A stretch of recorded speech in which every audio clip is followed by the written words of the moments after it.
Pozdrav narode, dobrodošli na moj kanal.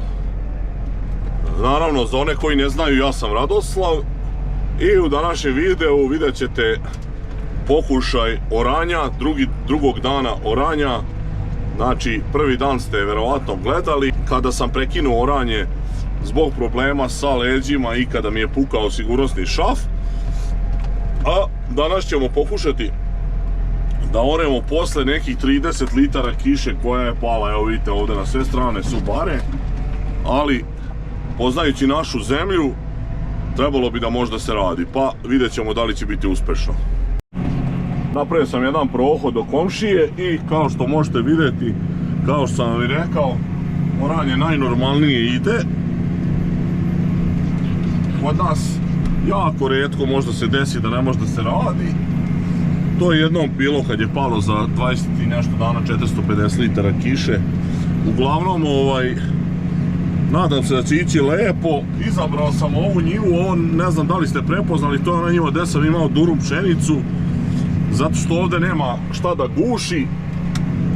Ne bih hteo da moram da silazim na njivama gdje je kukurzoviniš, iskaljat ću sve živo, tako da sam izabrao ovu njivu koja bi trebalo onako lakše da ide, iako ja obično te njive ostavljam za kraj kad mi je već muka od oranja.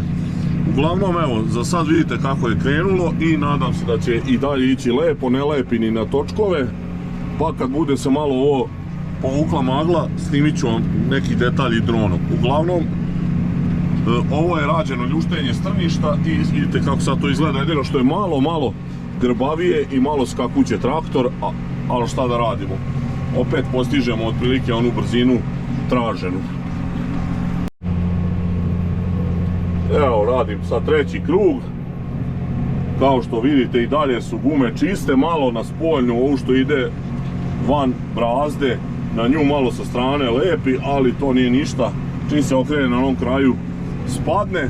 Jedina opasnost je da na točak lepi. Sad vidite tamo malo na točak lepi i tu sad, da ne bi skidao točak ili ga morao blokirati, može biti i to da će se desiti da orem na EHR čisto, bez pomoći točka.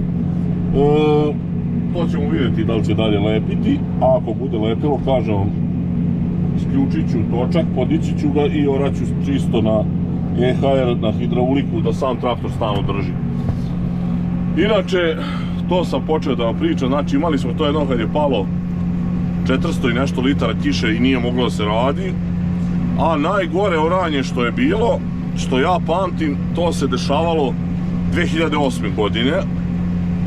Tada je bila relativno kaljava jesen, međutim i moglo se raditi, ali ja sam onda bio u prevozu repe, to mi je onda bilo neko glavno zanimanje i dok smo radili repu, to se strašno okišalo, na kraju je to pao i sneg i led.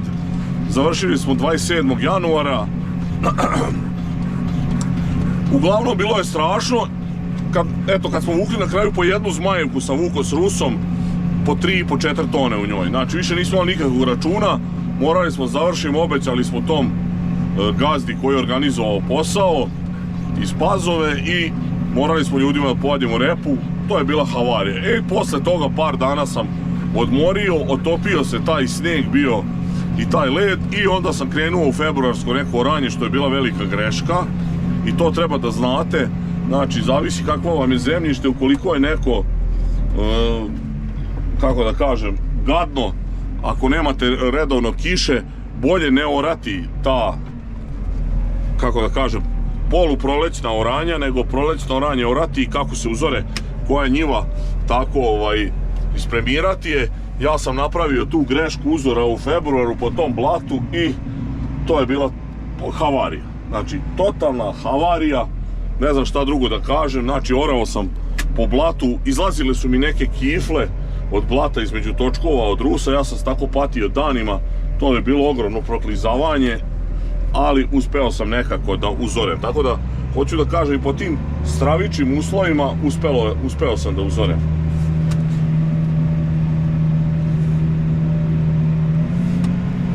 Tako da je ovo sad, naspram toga što sam vam pričao, komedija. I još jednom kažem, vidite, za sada ide bez nekih problema. Dubina je tu negdje opet 26-7 cm. Kako gdje. Evo ovdje je bilo nešto pliće, ovdje mi izgleda bilo zagušilo dok sam pričao, nisam primijetio. Uglavnom, nastavljamo.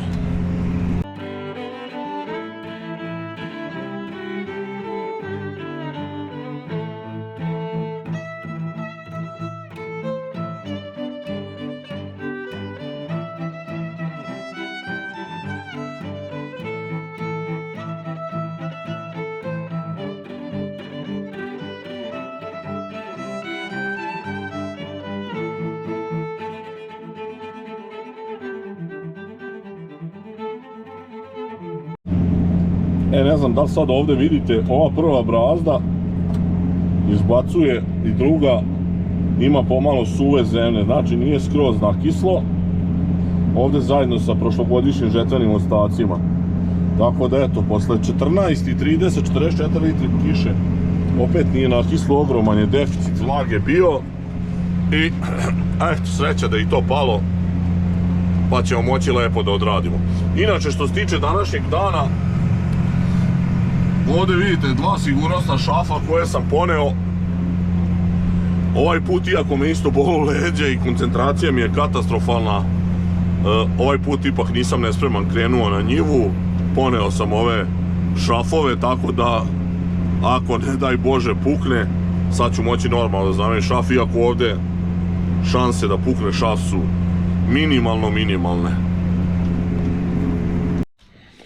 Evo ovdje sada vidite, podigao sam dron iznad oblaka, znači na nekih 350-60 metara nadmorske visine, i kao što vidite ovdje je potpuno sunčano, ali smo totalno iznad oblaka. Znači oblaci su nekih 300 metara debljine i sada ću ja pokušati kroz te oblake ponovo da zabodem dron i da se vratim da nađem traktor. I sada ćete vidjeti kako to prilično strašno izgleda kad se krene, vidite, u ove oblake sada. Znači polako krećem prema zemlji i sad ovdje na nekih 300 metara već polako ulazim, vidite, u oblake. Ovdje vidite nadmorsku visinu na kojoj se nalazimo, to jest razliku u visini od visine drona, ne nadmorsku visinu. I sad pogledajte kako se to polako spušta, ovdje se skoro ništa ne vidi, znači ovih 250-300 metara dron ide nekih 50 km na sat, ali nema šanse da se išta vidi i tek sada ovdje dolazimo do dela gdje se polako, evo vidite, nazire njiva i ove crte i tu sam došao sad do traktora.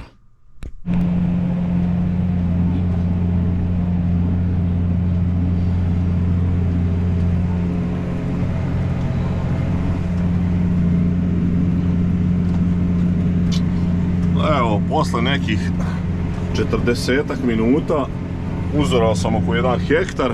Ova njiva je jako lepa za oranje, dugačka je oko 430 metara, nema nikakvih prekida kao na onoj njivi što ima onaj bezvezni put što preseca. Znači, sedi i teraj. Sad ovdje možete vidjeti u brazdi delove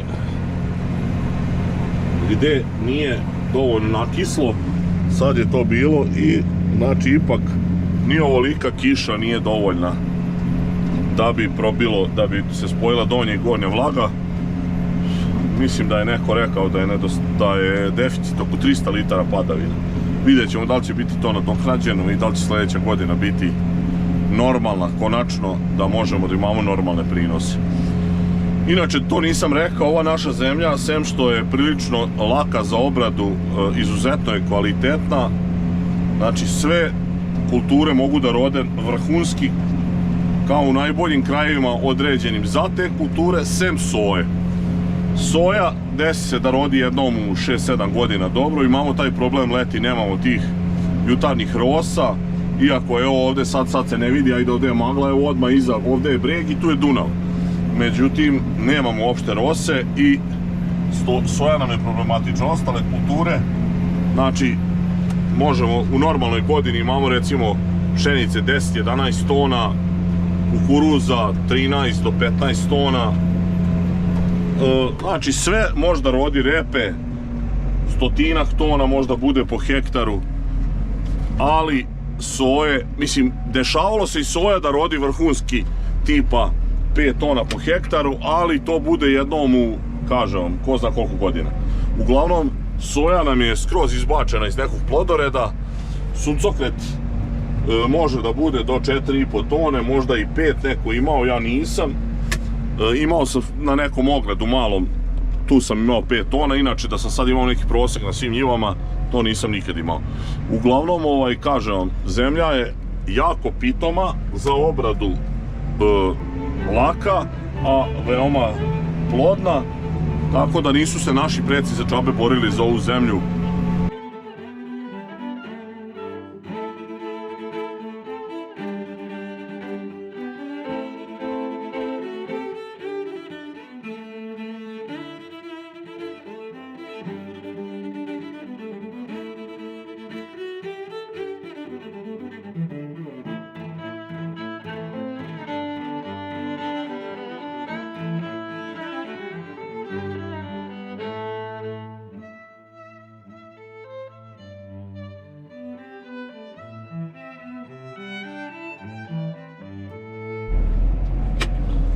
Evo vidite, sad ovdje imam jednu situaciju.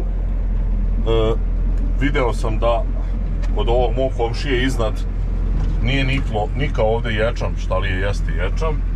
I trebalo bi, sad ću ga nazvati da mu javim da zna da nije niklo, da dođe da useje, još nije kasno. Znači, verovatno mu je nestalo semena ili je radila mašina nešto dobro. Vidim da je ima od gore po koje zrno, to jest niklo je po koje zrno i od gore ima po koje zrno. Sad šta se tu dešavalo, ne znam da li mu je nestalo, verovatno mu je nestalo semena i nije primijetio.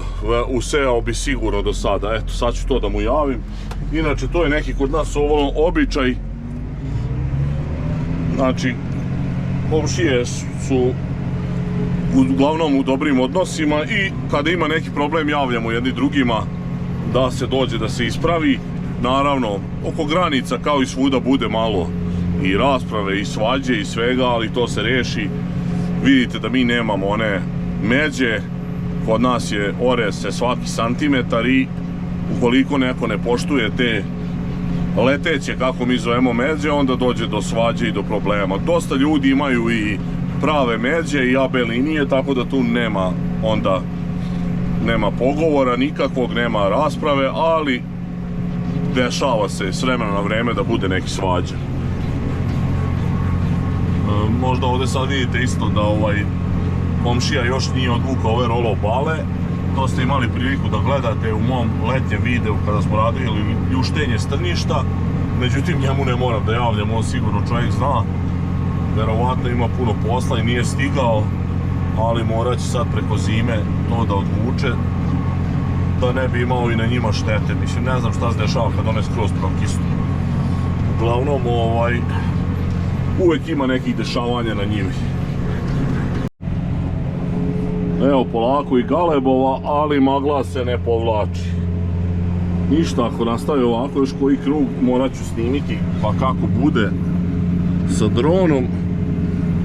Sad ovo kad završim trebalo bi neka 2,5 hektara da sam uzorao i trebalo bi da mi ostane još, evo ovdje 1,6 hektara i ova njiva je gotova, tih 4,1, 4,2 ha, tako da posle nje bi mogao napraviti pauzu, otići da jedem ili malo da odmorim leđa, pa bi mogao nastaviti. Otprilike zadovoljan bi bio sa između 6 i 7 hektara, ali kažem i 3 da uzorem dobro je, a evo 3 sam već skoro uzorao. Za sad me ne muče leđa, valjda deluju ovi painkillersi, kako se zovu.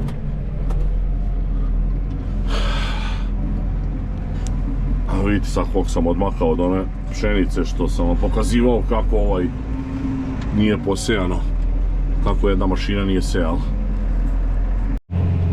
Sad sam se skroz primakao ovim balama, rolkama, kako neki kažu. Znači imam još negdje oko 60 ari i gotovo. Uzorano je 3,5 hektara i dalje se ne povlači ova magla i nema šta, tako ćemo izgleda danas i završiti. s maglom. Sad bi trebalo uskoro Mika da stigne ovdje pored njivu. Imam tu još jednu njivu odavde, možda 100 metara u ovim gore dužima. Pa kad ovo privedem kraju, verovatno ćemo ga obići da vidimo kako on napreduje, to jest kako ide oranje na toj njivi. Iako bi trebalo isto da bude kao ovo, pošto je sve isto. Tu je isto bila pšenica, isto je tanjirano, rađeno ljuštenje strništa, oprskano totalom. Znači sve potpuno iste agrotehničke mere, tako da ne bi trebalo da bude nikakvih promjena. Čak možda tamo malo zemlja staje lakše ore i radi. Uglavnom, odjurit ćemo pa ćemo vidjeti. Ovdje orem preko, ostalo još da se izore. Kada orem preko koristim istu tehniku kao ono što sam objašnjavao za otvaranje brazde, da se ne bi non stop nabacivalo na put ili na njivu i promenilo, tako kažem, visina tla, znači da se ne bi izdigao put. Znači prvo sam odbacio od puta, a sada nabacujem nazad, vraćam na put i orem tamo dokle treba. Evo vidite kako to sad izgleda, tako ne nabacujem na put zemlju niti podižem nivo zemljišta. I onda će mi ostati da uzorem još, ja znam, 4-5 prohoda i bit će dobro. I naravno ovdje, ovo što sam rekao, ostalo je da izorem do kraja. Naravno ovo sad, vidite, trmusanje nikako ne prija mojim leđima. A glupo mi sad idem Miki da kažem, aj ti izori ovo preko, mislim, da ga ja mučim. Ima on dobro svoju njivu, izdržat ću nekako. Možda mi malo bude i bolje od toga, možda mi se namesti pršljen. Evo, krenuo sam da izoravam. Znači, izvlačim granicu, mogao sam to i sa navigacijom, ali nema potrebe, verovatno će komšija kad bude orao nabaciti na mene i ne mora to ni ne znam kako precizno da bude. On će sigurno nabaciti na moj razor, tako da ćemo poslije na proleće izvući pravac sa svetospremačem. Ostalo još znači gore da uzorem preko i ova njiva je gotova od 4,2 hektara, ali nema baš toliko. Završena je ova prva njiva za danas. Nadam se da ću još nešto uspjeti da posle ručka uzorem i da vam snimim. Vidite kako to izgleda, dosta je dobro. Put nisam mnogo raskopao s obzirom koliko je vlažno, tako da ćemo ga na proleće lako popraviti. Ukupno oranje za jedno 4+. I sad ćemo da vidimo, čujem tamo Rusa, tu Mika ore, pa da vidimo malo kako od njega izgleda. Super ide i ovo kod Mike oranje. Lemken radi kao sat. Magla se tek sad polako razilazi.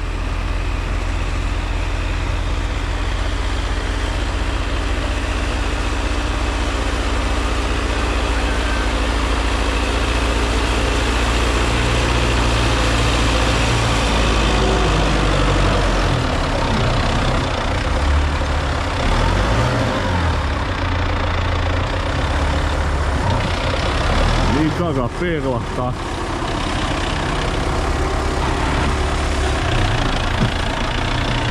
Oho. Izdiže malo Rusa. Čim se malo nakupi zemlje. Ali šta da se radi?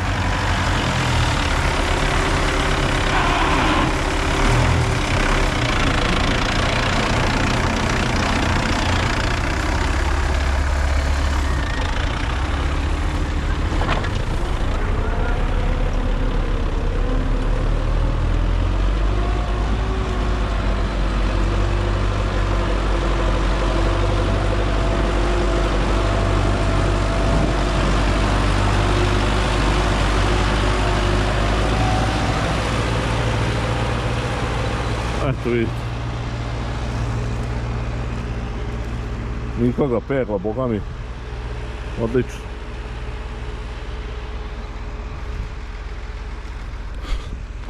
Sad ja malo pauzu napravim. Malo da prilegnem.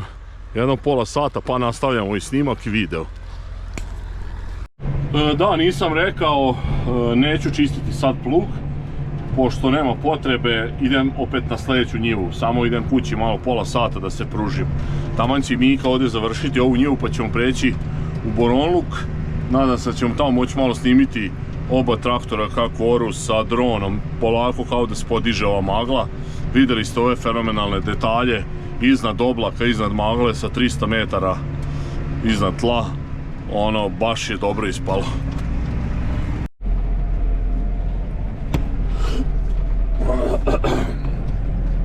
Evo, pauza je gotova. Mika i ja nastavljamo sa oranjem. Sad prelazimo u drugi deo potesa, tamo smo uzora neki 6 hektara zajedno i sada ovdje imamo njivu jednu od 4 hektara, to gdje je bio mikro-makro ogled, i imamo drugu njivu od 2,5 hektara, tako da će Mika otići na tu manju, ja ću ovu veću i još nek uzoremo jedno 3 hektara i odlično za danas, za drugi dan, super. Tek se sad polako povukla magla, ali ni sad nije skroz. Vidjeli ste iz onih snimaka, to je što je.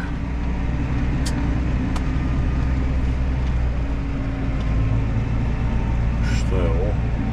Detalina. Uče. Ovdje kada napravim prvi krug vidjet ćete posle detalje.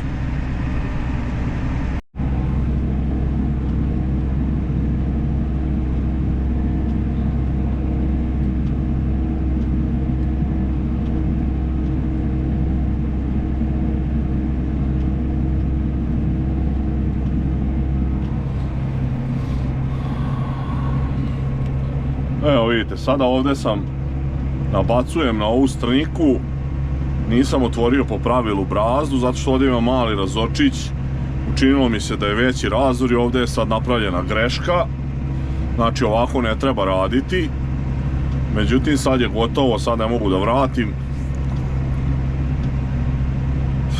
M ću sad nabaciti 20 cm kod komšije ovo oranje, M ovdje ima sad deo koji neće biti uzoran, tamo gdje je nabačeno, tako da ovo nije posao. Bolje da sam tamo otvorio brazdu na onoj strani gdje ima razor, nema veze što ima razor, mogao sam otvoriti polako plitko pa ponovo nabaciti, međutim evo sad sam napravio odmah brljotinu, ali šta da se radi. Ispravit ćemo na proleće sa svetospremačem, pošto komšija ima ovo strnjište, on će isto sijati kukuruze, ja ću sijati suncokret, tako da će lepo ću ja to ispremirati i dovesti to u red. Šta da radim? Nestrpljenje, žurba, štali i eto, odmah greška. Ovdje vidite da ima dosta mase od gore, ali za sada ne guši. Ova kiša je valjda to sad slepila i za sad izgleda ekstra. Vidjet ćemo kad dođemo do onih sastava, eno tamo gdje je nabacio mire i sa jedne i sa druge strane, a verovatno nije dovoljno dobro usitnjeno, tu će biti sigurno problematično.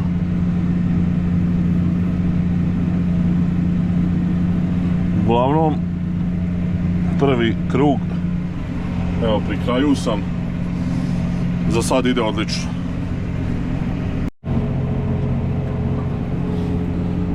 Pošto na ovoj njivi imam i dobre AB linije, imam i graničnu liniju, ovdje ću pokušati da vam pokažem kako se ore sa navigacijom i evo uključio sam oranje s navigacijom. Mislim, to je po meni nepotrebna radnja, osim ako orete van brazde, ako imate plug gdje ide traktor van brazde, onda razumem zašto vam navigacija treba, jer je stvarno nezgodno voziti, ali ovdje zaista nema potrebe i evo sad ću vam i to pokazati kako ide to oranje s navigacijom. Evo, sada sam ponovo uključio navigaciju i to ide kako treba. Je sad očigledno treba malo desno, pošto pokušava traktor da izađe iz brazde. Ne znam šta se tu sad dešava. Možda mi nije baš taj zahvat koji sam stavio.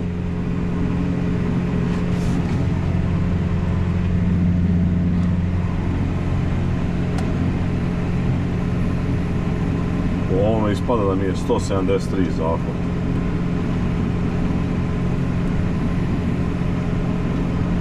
Moguće. Možete vidjeti na navigaciji 5 sati i 1 minut je 17:01.